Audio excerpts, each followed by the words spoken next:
Thank you for your interest in education grant opportunities through the Richland County Foundation.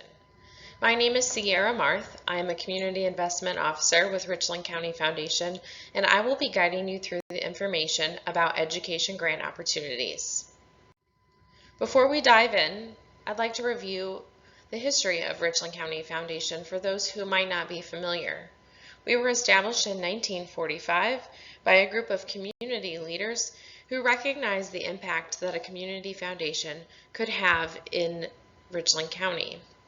Our mission is to improve and enhance the quality of life in Richland County through strategic philanthropy and community leadership. So what does that mean? Who are we? Well, we're a staff of 6 governed by a board of trustees made up of community leaders. What do? We're a community catalyst. We identify and support community needs and connect donors to potential requests. We're also a bridge builder. We connect like programs and organizations to encourage collaboration and reduce duplication. And of course, we're a grant maker. Although we have different fund types and various cycles, today's focus will be on the education grant opportunities offered to educators in Richland County. We're going to review 2 funding opportunities primarily, the Teacher Assistance Program, or TAP grants, and the Harry and Louise McCullough Fund grants. Let's start with TAP grants. Started in 1996 to help teachers with out-of-pocket expenses for their classrooms, the key purpose of TAP grants is to provide grants for area teachers to develop creative and interesting new programs, projects, or events in K-12 classrooms.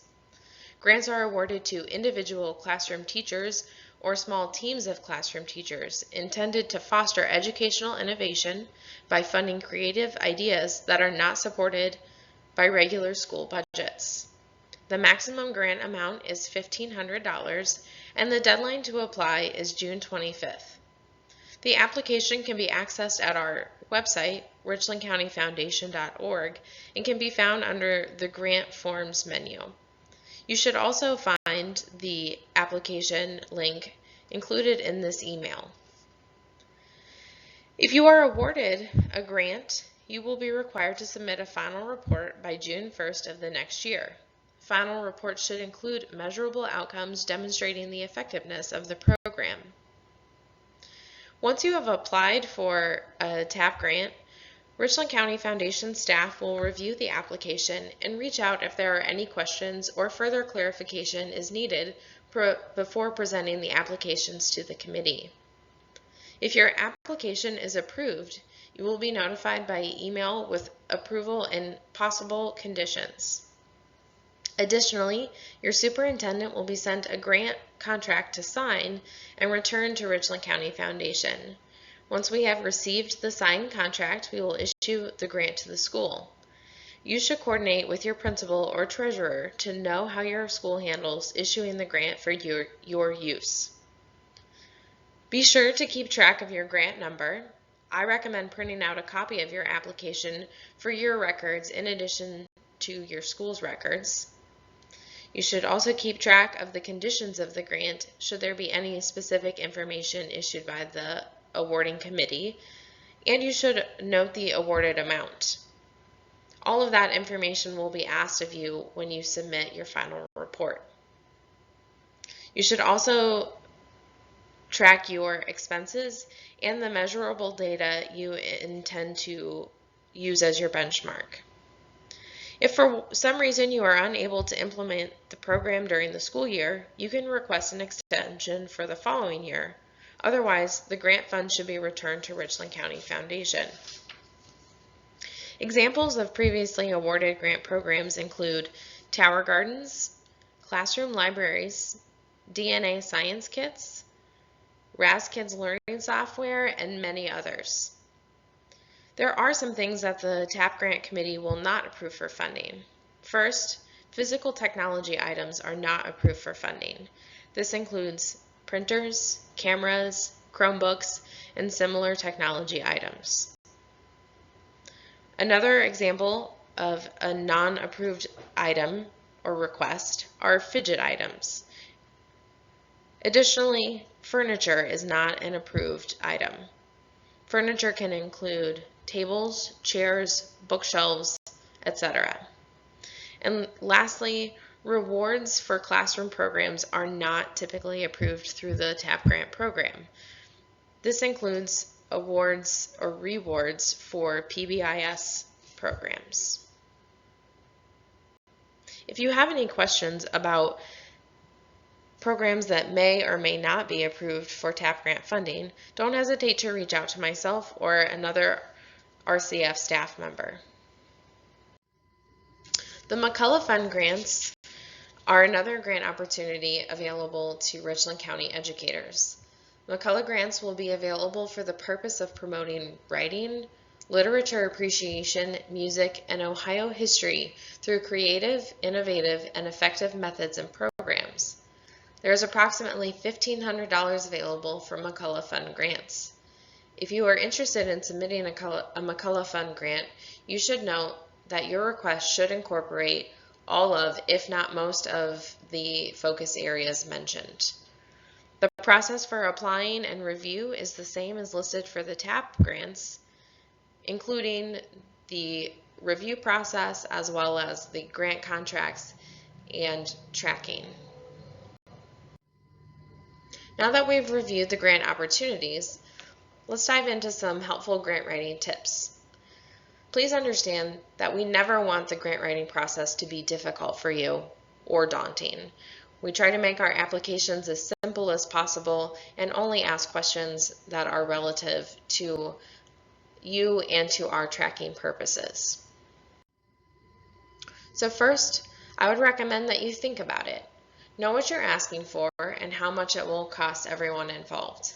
I like to call this the who, what, when, where, why, how, and how much section of your planning process.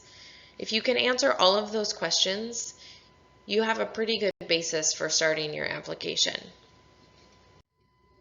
Next, you want to write it.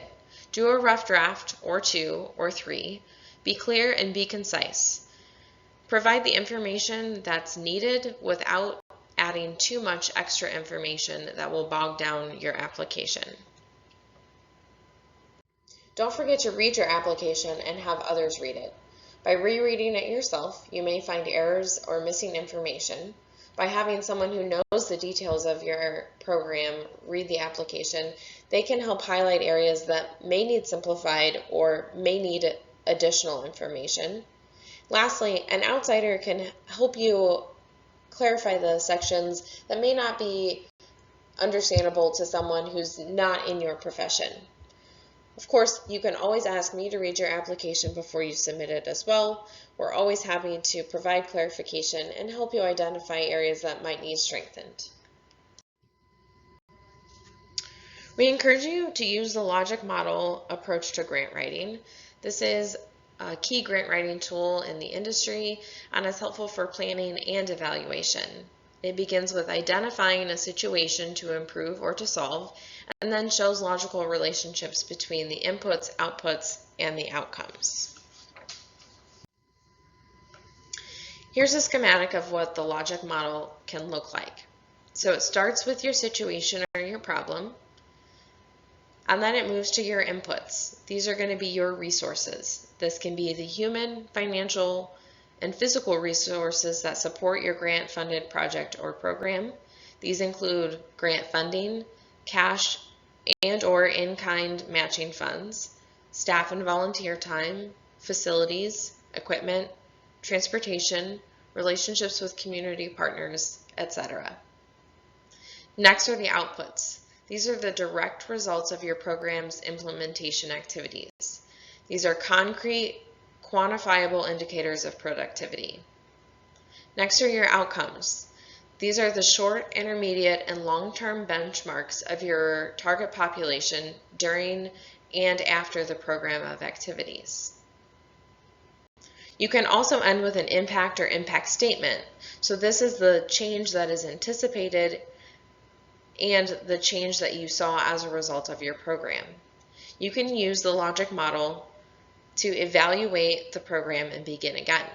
So when you get all the way through, you can determine what worked, what didn't, and what can be improved if you want to continue this program moving forward.